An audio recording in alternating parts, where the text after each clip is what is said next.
블레셋이 막강한 군사력을 가지고 이스라엘을 침공해 왔지요. 그들은 부대를 세 개로 나누어서 마치 포위하듯이 이스라엘을 옥죄해 오고 있었습니다. 이것을 본 이스라엘 병사들은 그냥 도망가거나 흩어져 버리고, 지금 사울 왕과 함께 하고 있는 군사는 600명 뿐이었다. 성경은 그렇게 기록하고 있습니다.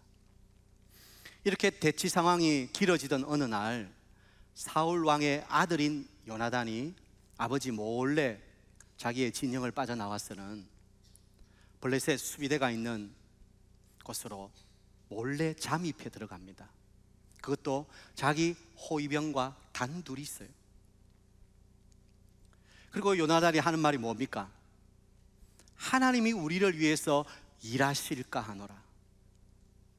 하나님의 구원은 사람의 많고 적음에 달려있지 않다는 거죠.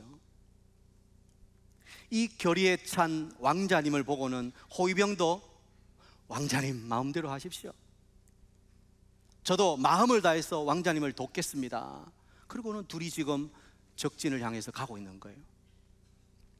그러면서 요나단이 하는 말이, 만일 우리가 가다가 블레셋 사람들한테 딱 보일 때 그 블레셋 사람들이 야 거기 있어, 그러면 우리는 안 간다. 그러나 만일 야 올라와, 그러면 이것이 하나님께서 그들을 우리 손에 넘기신 뜻으로 알고 우리가 올라가서 친다. 그리고는 이제 요나단이 그들에게 모습을 보입니다. 그런데 블레셋 사람들이 뭐라고 그래요?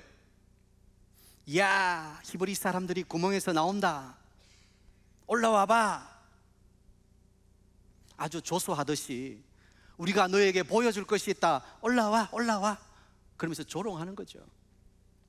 그런데 요나단은 그것을 하나님이 그들을 자기 손에 넘겨주신 것으로 알고 손발로 기어서 그 절벽을 올라갑니다. 그리고는 반나절 동안에 블레셋을 치는데 20명을 쳐 죽이는 그런 성과를 거두게 되죠. 블레셋 본대가 이것을 딱 지켜보고 있다가는 난리가 났습니다. 아니 누구길래 저렇게 용감하게 기어 올라와가지고 우리 수비대를 저렇게 막 진멸시키고 있냐. 이 본대가 난리가 났어요. 공포에 휩싸이기 시작한 거예요. 그리고 때마침 땅이 진동하는 지진도 일어나게 되었습니다. 오늘 우리가 읽지는 않았지만 이 블레셋이 자기들끼리 서로 칼로 죽이는, 그것을 사자성어로 뭐라 그러죠? 자중질환이라 그러죠, 그죠? 자기들끼리 서로 죽이고 난리도 아닙니다. 그래서 큰 승리를 거두었다. 그것이 오늘 본문의 말씀이죠. 자, 여러분, 오늘 요나단이 어떻게 이렇게 용감하게 적진을 향해 돌진하고 있습니까?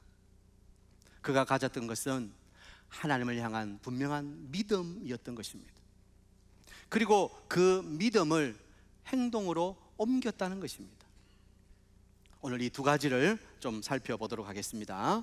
첫 번째, 요나단의 용맹은 하나님의 구원에 대한 확신의 믿음 때문이라는 것입니다. 자, 받아합니다. 구원에 대한 확신의 믿음 때문입니다. 6절이죠. 요나단이 자기의 무기를 든 소년에게 이르되 우리가 이 할례 받지 않은 자들에게로 건너가자. 여호와께서 우리를 위하여 일하실까 하노라. 여호와의 구원은 사람이 많고 적음에 달리지 아니하였느니라. 이게 요나단의 믿음의 고백이에요. 요나단은 정예 병사를 데리고 간 것도 아닙니다. 기습 작전을 펴서 적들을 혼란시킨 것도 아닙니다. 그는 전쟁의 승패가 숫자에 있지 않고 하나님의 손에 있다고 믿었습니다. 특히 그가 말한 여호와께서 우리를 위하여 일하실까 하노라. 우리가 이 한글 성경을 보면 하나님이 우리를 위해서 일하실까 하노라, 그러면 일하실 수도 있고 아니실 수도 있고, 이거는 요나단의 약간의 불안과 의심의 말이라고 생각하기 쉽죠. 그러나 원어를 보면 그게 아니에요. 반드시 정녕 하나님께서 우리를 위해서 일하신다는 이 요나단의 믿음의 확신에 찬 고백이라는 것입니다. 여러분, 요나단의 이 믿음이 간단한 것이 아니지요. 사울 아버지와 너무 비교되지 않습니까? 사울은 왕입니다. 지금 이 전쟁을 주도해 나가야 할 리더입니다. 그런데 사울은 어디 있어요? 기브아에 그냥 머물러 있습니다. 600명의 군사와 함께 이러지도 못하고 저러지도 못하고 그 막강한 블레셋을 보고는 그냥 전의를 상실한 채 두려움에 그냥 떨고 있는 거예요. 사울은 하나님께서 뭔가를 해 주실 것이라는 기대조차 하지 않는 것 같습니다. 아니, 하나님이 살아 계시는 것조차도 믿지 못하는 것처럼 보입니다. 우리도 우리의 삶을 살아가노라면 때로 우리가 감당할 수 없는 큰 위기 앞에 맞닥뜨릴 때 우리의 믿음이 작동하지 않을 때가 들어있다는 것입니다. 마치 우리의 믿음이 오프된 것처럼 전혀 믿음으로 반응하지 못하고 아무것도 하지 못한 채 그냥 불안에 떨고 있는 우리의 모습을 볼 때가 있다는 것이죠. 그냥 내 믿음이 다 어디로 가버렸지? 그리고는 자기의 감정과 자기의 느낌 속에 사로잡혀서 불안하면서 전혀 믿음의 반응을 하지 못할 때 여러분 없습니까? 겨우 믿음이라는 것도 아이고 이 상황이 조금 더 좋은 방향으로 흘러가면 좋겠다, 내가 바라는 대로 조금만 상황이 더 나아지면 좋겠다, 겨우 그 정도의 소원을 가지고 그것을 믿음이라고 착각하고 그냥 겨우겨우 버티고 있을 때가 있다는 것입니다. 상황이 어려우면 우리의 믿음이 숨어버릴 때가 많습니다. 우리의 삶의 자리에서 마치 내가 믿는 것도 아니고 안 믿는 것도 아니고 그냥 오락가락하는 그런 믿음을 보일 때가 있습니다. 그런데 오늘 본문을 보면 요나단의 믿음은 어떻습니까? 그는 환경을 초월하는 믿음이에요. 환경의 지배를 받지 않는 믿음이에요. 하나님이 함께 하시리라는 확신의 믿음을 가지고 적진을 향해 돌진하고 있다는 것입니다. 우리는 이 요나단의 믿음을 칭찬하지 않을 수가 없는 것입니다. 요나단은 하나님이 자기와 함께 하시고 하나님의 구원은 수의 많고 적음에 달려 있지 않다고 선포하고 있는 것입니다. 이것은 요나단의 단순한 감정이나 무모한 도전이 아닙니다.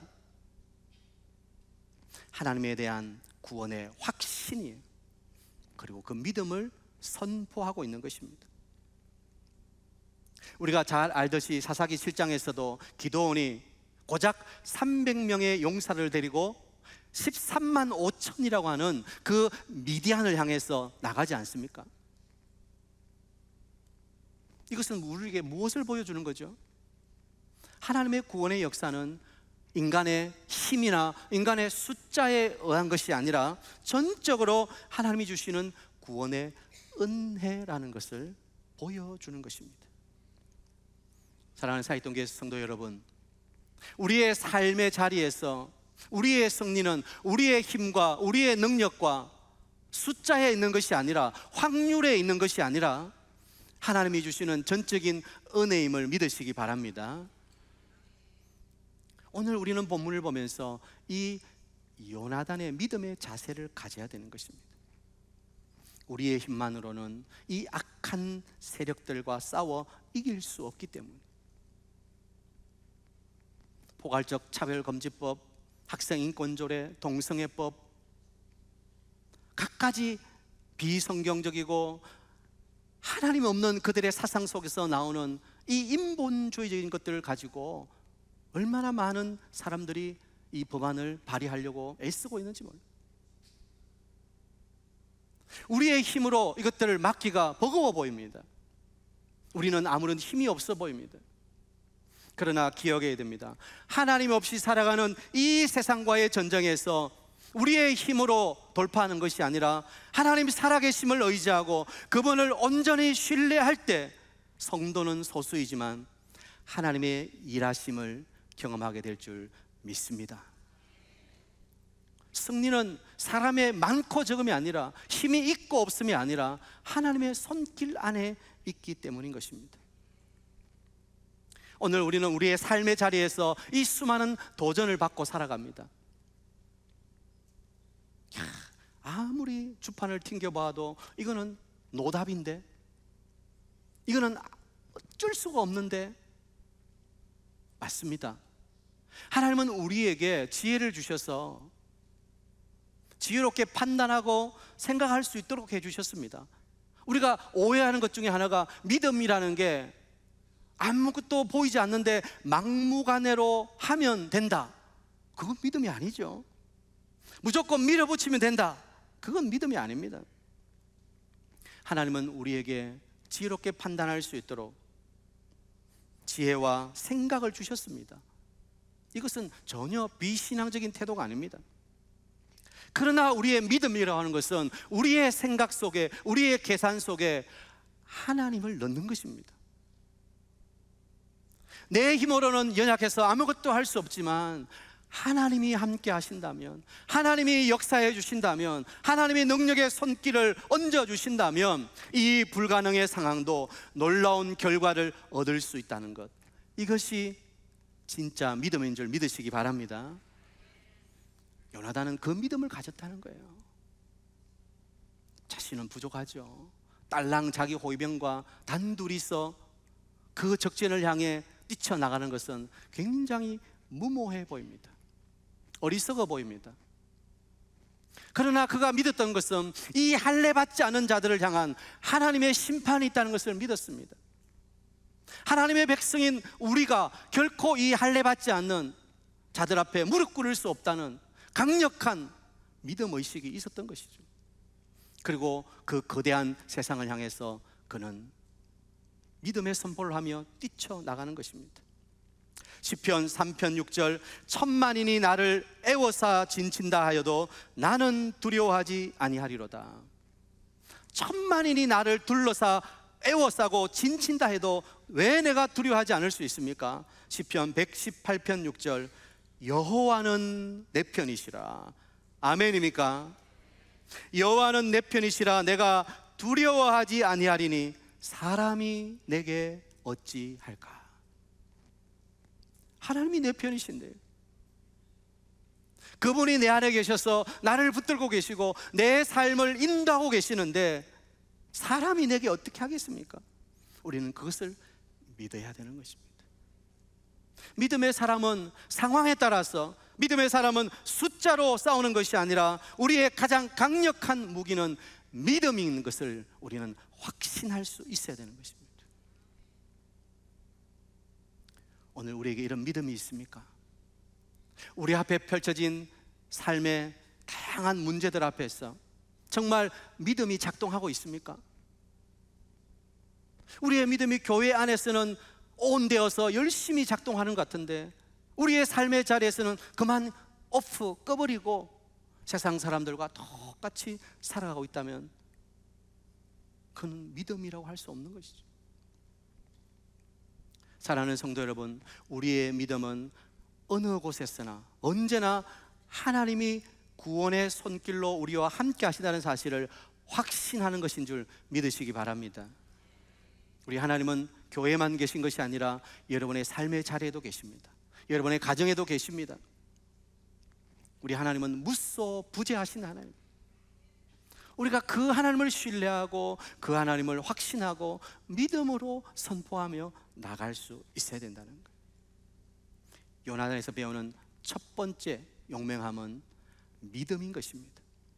두 번째 요나단에서 배우는 것은 그 믿음이 행동으로 나가야 된다는 것입니다. 두 번째 요나단의 용맹함은 믿음에 대한 행동이 있었기 때문입니다. 받아합시다. 행동이 있었기 때문입니다. 요나단은 믿고 확신하고 그 자리에 앉아있지 않았어요. 그는 적진을 향해서 나갔어요. 13절을 보면 요나단이 손발로 기어 올라갔고 그 무기를 든 자도 따랐더라. 그 블레셋 수비대가 있는 그 절벽은 보세스라고 하는 절벽인데 그냥 깎아지른 듯한 아주 사람이 그냥 올라가기 너무 힘든 절벽입니다. 여러분 한번 상상해 보세요. 왕자인 요나단이 그 절벽을 은금 올라가는 모습. 믿음에 대한 확신으로 요나단은 행동했던 것입니다. 참된 믿음은 믿음을 실행에 옮기는 것입니다.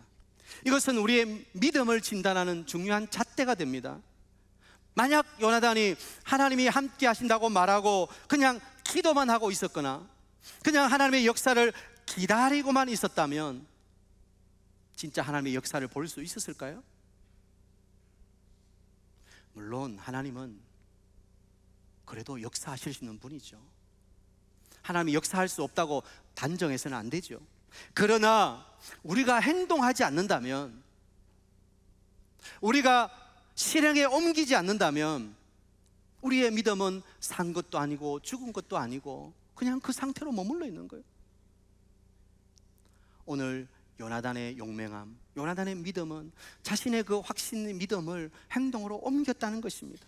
손발로 기어 올라가서 그 험난한 절벽을 타고 올라갔을 때 하나님의 역사하심으로 블레셋을 무너뜨릴 수 있었다는 것입니다. 여러분, 우리가 믿는다고 말하면서도 아무 행동도 하지 않냐고 앉아 있다면 무조건 하나님이 역사해 주시는 게 아닙니다. 우리가 믿음이 있다고 말하면 그 믿음을 실천적으로 드러내야 하는 것입니다. 다시 사울과 비교합니다. 사울은 여행만 바라고 그저 가만히 기다리고 있습니다. 하나님이 뭔가를 좀 해주시면 좋겠는데 그건 믿음이 아니에요. 그건 여행이에요. 마치 감나무 아래서 감이 떨어지기를 기다리는 것처럼 나무를 흔들어야죠. 작대기를 갖고 와서 꺾어야죠. 그냥 감이 떨어지기로 입만 벌리고 아 하고 있다면 그건 여행이죠. 여러분, 하나님의 역사는 가만히 있는 사람에게 저절로 일어나는 것이 아니라 어려운 조건 하에서도 하나님의 뜻을 찾고자 무언가 행동하는 사람에게 일어난다는 사실을 기억하시기를 바랍니다. 야고보서를 통해서도 하시는 말씀이 있잖아요. 영혼 없는 몸이 죽은 것처럼 행함이 없는 믿음은 죽은 것이라는 거예요.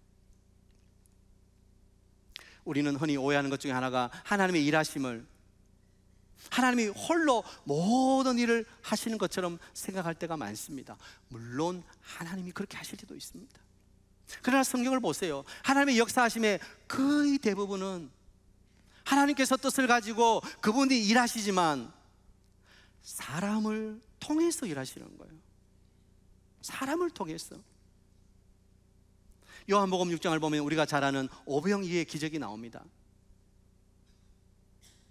적어도 남자만 5,000명, 10,000명, 20,000명의 사람들이 그 들판에 앉아서 주님 말씀을 듣고 있는데 이제 날은 저물고 배에서는 꼬르륵 꼬르륵 소리가 납니다. 그때 주님께서 기도하셔서 하늘이 열리고 만나가 내리도록, 메추라기가 내리도록 하실 수 없는 분이십니까? 그런데 주님은 제자들에게 너에게 뭐가 있느냐? 그리고 작은 아이의 도시락 5병이어 보리떡 5개와 물고기 2마리를 통해서 기적을 베푸시는 거 아닙니까? 우리 주님께서 능력이 부족해서가 아니라 우리 주님이 일하시는 방법은 사람들의 헌신과 행동을 통해서 그것을 재료로 삼아서 주님의 기적이 일어난다는 것을 보여주는 거 아닙니까? 여러분 기억하십시오. 우리의 능동적 순종이 필요합니다. 용감한 믿음의 행동이 필요합니다. 그래야 하나님의 역사가 일어나는 거예요. 저는 오늘 예배하는 우리 사역동교회 모든 성도님들, 믿음이 인도라 큰 소리 치지 마시고 여러분의 그 믿음을 실천적인 행동으로 옮기는 여러분 되시기를 축복합니다. 우리의 시간과 우리의 물질과 우리의 헌신을 하나님 앞에 드릴 수 있어야 돼요. 그렇게 순종으로 행동할 때 그것을 통해서 하나님은 역사하시는 거예요. 그런데 오늘 우리가 좀 볼 것은 8절부터 10절 사이에 요나단이 이렇게 말하잖아요. 그가 적진으로 건너가면서 우리가 만일 적들에게 보일 때 저 적들이 거기 서라 하면 우리는 올라가지 않는다는 거예요. 그런데 올라오라 하면 그것이 하나님의 뜻인 줄 알고 올라가서 싸우겠다. 이것이 표징이 되리라, 그렇게 말했죠. 여러분, 우리는 이것을 어떻게 해석할 수 있을까요? 마치 지난밤 꿈에 좋은 꿈을 꾸었어요. 우리 말한 대로 돼지 꿈을 꾸었어요. 야, 그러면 오늘 내게 좋은 일이 일어날 거야. 어젯밤에 잠자리가 사나워요. 꿈이 이상해. 그러면 오늘, 그게 아니죠. 여기서 요나단이 말한 것은 무엇보다도 하나님의 뜻이 중요하다는 영적 민감함을 의미하는 것입니다. 요나단은 믿기 때문에 막무가내로 나가지 않았습니다. 오히려 이번 전투에 하나님이 어떻게 하실지 하나님의 뜻을 발견하는 것이 가장 중요하다고 생각했습니다. 하나님이 함께 해주시면 이 전투에서 승리할 수 있지만 하나님이 함께 해주지 않는다면 안 된다는 거예요. 요나단 자신이 아무리 열심을 가지고 의지를 가진다 할지라도 하나님의 뜻보다 더 중요할 수 없다는 것을 보여주는 것입니다. 그래서 요나단은 하나님의 뜻을 구했던 것입니다. 여러분, 우리가 어떤 일을 할 때 믿음으로 한다고 말하지만 우리에게 전략도 필요하고 준비도 필요하고 용기도 있어야 됩니다. 그러나 무엇보다 중요한 것은 하나님의 뜻입니다. 그래서 우리는 기도하는 것입니다. 우리의 행동보다도 기도가 앞서야 하는 것입니다. 우리가 먼저 나가고 기도가 뒤따라오는 것이 아니라 기도가 앞서고 우리가 그 뒤를 따라가야 되는 거예요. 최종적으로 하나님의 뜻이 무엇인지가 중요한 거예요. 물론 우리가 잘 준비해야 되죠. 우리의 준비를 끝내놔야 되죠. 그러나 그 다음에 하나님의 뜻이 있냐 없냐가 그 승패를 가늠하는 것입니다. 여러분, 우리가 아무리 애쓰고 힘쓴다 할지라도 하나님이 허락하지 아니하시면 집을 짓는 자의 수고가 헛되고 하나님이 성을 지키지 아니하시면 파수꾼의 경성함이 헛되다는 것을 기억해야 됩니다. 그러므로 요나단처럼 믿음으로 행동하되 먼저 기도하며 하나님의 뜻이 무엇인지 발견하는 우리들이 되어야 되는 거예요.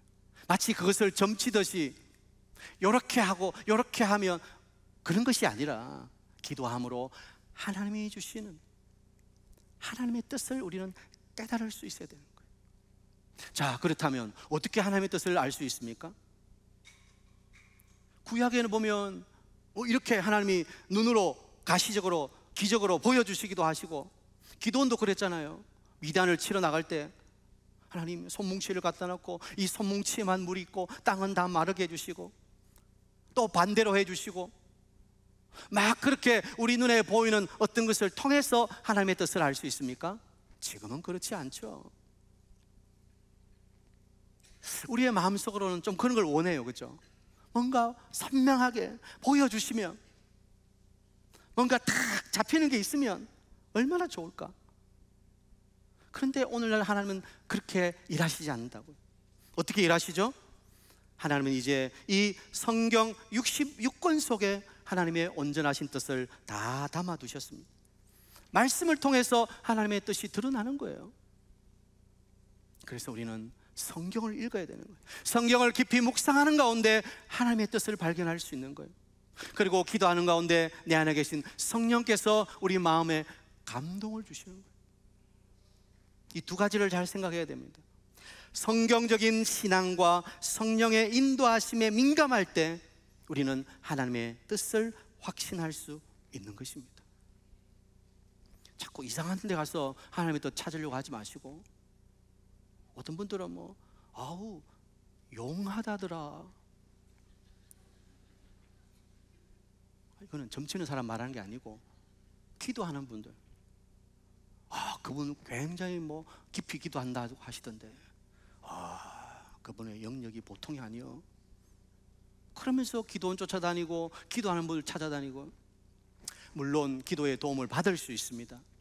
그러나 하나님은 오늘 성경 속에 하나님의 뜻을 담아두셨어요. 여러분이 말씀을 읽으세요. 그리고 여러분이 기도하세요. 성령께서 여러분 속에 계시잖아요. 그분께서 여러분 마음속에 감동을 주신다고요. 그것을 붙드세요. 자꾸 눈에 보이는 가시적이고 기적적인 현상을 붙들려고 하지 마시고 말씀을 붙드십시오. 요나단이 하나님의 뜻을 알고 적으로 돌격했던 것처럼 우리는 말씀을 통해서 하나님의 뜻을 알고 세상으로 돌격할 수 있는 십자가의 군사들이란 사실을 기억해야 돼요. 우리 안에 주님이 계시는 거예요. 우리 주님은 세상 끝날까지 너와 항상 함께하리라 약속하셨어요. 주님은 우리를 떠나지 아니하시고 그의 영이신 성령으로 우리 안에 오셔서 우리와 함께하고 계시고 그 하나님의 뜻을 밝혀 보여주시는 거예요. 여러분, 이건지 저건지 오락가락 오리무중입니까? 성경을 펴십시오. 말씀을 읽으십시오. 그리고 기도의 자리에 나와서 그 문제를 솔직하게 하나님 앞에 펴놓고 기도하십시오. 반드시 하나님께서 여러분 마음속에 하나님의 뜻을 보여주실 것입니다. 오늘 우리는 요나단의 이 용맹한 믿음을 보며 얼마나 부러운지 모릅니다. 하나님의 역사가 어떻게 나타납니까? 놀랍게 상상하지 못할 정도로 지진도 나고요, 자기들끼리 서로 칼로 죽이는 자중질환이 일어나는 거예요. 여러분, 하나님이 하시는 일은 우리의 생각을 뛰어넘습니다. 그러므로 그 하나님을 신뢰할 수 있어야 돼요. 그리고 요나단이 했던 것처럼 우리도 용맹한 믿음의 사람으로 쓰임받을 수 있어야 돼요. 오늘 이 시대 요나단처럼 한 영혼을 위해서, 한 생명을 살리기 위해 자신의 목숨도 아까워하지 않는 정말 용감한 믿음의 사람이 필요한 시대 아닙니까? 누가 그렇게 하셨죠? 예수님이 그렇게 하신 거예요. 예수님은 우리를 살리시기 위해서 기꺼이 십자가의 길을 걸어가셨어요. 그리고 십자가 위에서 죽음으로 모든 것이 끝난 것이 아니라 부활하셔서 모든 죽음의 권세를 이기시고 우리에게 있는 모든 저주를 완전히 끊어주셨습니다. 우리 주님은 용감하게 십자가를 지셨습니다. 오늘 우리에게도 그 용감한 용맹이 필요합니다. 우리 공동체, 우리 교회와 우리 가정과 또 영혼을 살리기 위해서 우리도 용감하게 행동하는 믿음의 사람이 되어야 되는 거예요. 당신이 하시오 하는 게 아니라 내가 그런 사람이 되어야 돼요. 내가. 오늘 2부 예배 나오신 우리 모든 성도님들이 요나단처럼 용감하게 믿음의 행동으로 하나님이 쓰시는 은혜의 주인공이 다 되시기를 주님의 이름으로 축복합니다.